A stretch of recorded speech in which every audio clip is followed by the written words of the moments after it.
ఎలక్షన్లు అయిపోయాయి. దాదాపుగా 6 నెలలు దాటింది.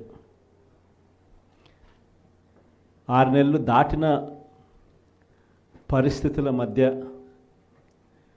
మళ్ళీ పార్టీని మనం సమాయత్తం చేసే దిశగా అడుగులు వేస్తూ ఈరోజు అందరం కూడా ఇక్కడ కలుస్తూ ఉన్నాం. ప్రజలందరూ కూడా ఈరోజు నిలదీసే పరిస్థితిలోకి ప్రజలంతా వస్తూ ఉన్నారు. ఏమైనా 15,000 అని చెప్పి చిన్నపిల్లలు అడుగుతూ ఉన్నారు. ఏమైనా 18,000 అని చెప్పి వాళ్ళ అమ్మలు అడుగుతూ ఉన్నారు. ఏమైనా 48,000 అని చెప్పి ఆ అమ్మమ్మలు అడుగుతూ ఉన్నారు. ఏమైంది 36,000 అని చెప్పి చిన్నపిల్లలు ఉద్యోగం కోసం ఎదుగుతూ ఉన్న పిల్లలు అడుగుతూ ఉన్నారు. ఏమైంది 20,000 అని చెప్పి రైతన్నలు అడుగుతూ ఉన్నారు.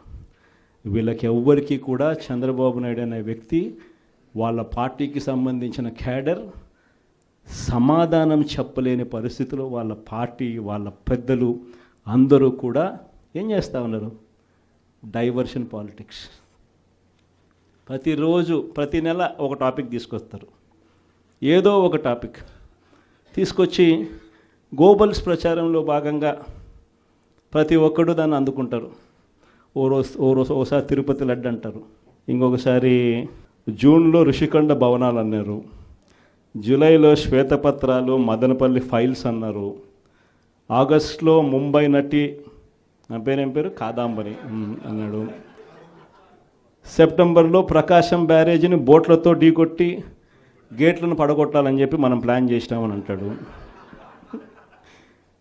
అక్టోబర్లో సరే ఇంకా ఎట్టాగ మీరు అంతా చూశారు, నా కుటుంబాన్ని తీసుకొచ్చినాడు. నవంబర్కి వచ్చేసరికి బడ్జెట్పై దృష్టి మళ్లించడానికి 14 లక్షల కోట్ల అప్పులు అని చెప్పి, డిసెంబర్లోకి వచ్చేసరికి ఇప్పుడు కొత్తగా మీరు అంతా మనం చూస్తూ ఉన్నాం రేషన్ బియ్యం అంటానండి. ఇప్పుడు కొత్తగా కనిపిస్తూ ఉందా రేషన్ బియ్యం అని చెప్పి. ఇప్పుడు నాకు నిజంగా ఆశ్చర్యం అనిపిస్తుంది ఆ రేషన్ బియ్యం కథలీలు చెప్తా ఉన్నప్పుడు. ప్రభుత్వంలో ఎవరున్నారు అని, ప్రభుత్వంలో మనం ఉన్నామా, ప్రభుత్వంలో వాళ్ళు ఉన్నారా అని నాకు అర్థం కాల. 7 నెలలు అయిపోయింది, దాదాపుగా 6.5 నెల అయిపోయింది వాళ్ళ ప్రభుత్వం వచ్చి. 6.5 నెల 7 నెలలు అవుతూ ఉంది వాళ్ళ ప్రభుత్వం వచ్చింది. ఎమ్మెల్యేలు వాళ్ళు, మంత్రులు వాళ్ళు, కలెక్టర్లు వాళ్ళు, జాయింట్ కలెక్టర్లు వాళ్ళు, పోలీసులు వాళ్ళు, ఎంఆర్ఓలు వాళ్ళ అధికారులే, చెక్ పోస్టులు వాళ్ళవి, అన్నీ వాళ్ళవే. ముఖ్యమంత్రి చంద్రబాబు అబద్ధాల మోసాల పట్ల ప్రజలు ఆగ్రహంతో ఉన్నారని అన్నారు వైఎస్ఆర్సీపీ అధినేత వైఎస్ జగన్మోహన్ రెడ్డి. ప్రతి నెల ఒక అంశాన్ని పట్టుకొని ప్రజలను తప్పుదోవ పట్టిస్తున్నారని ఆరోపించారు. అలాగే చంద్రబాబు వచ్చాడు, బాధుడే బాధుడు మొదలైందని వ్యాఖ్యలు కూడా చేశారు. నేడు ఉమ్మడి ప్రకాశం జిల్లా వైఎస్ఆర్సీపీ ప్రజాప్రతినిధులతో వైఎస్ జగన్ సమావేశం అయ్యారు.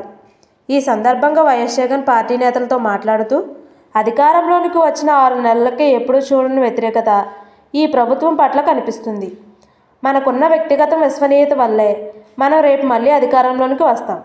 చంద్రబాబు అబద్ధాలు మోసాల పట్ల ప్రజలు ఆగ్రహంతో ఉన్నారు.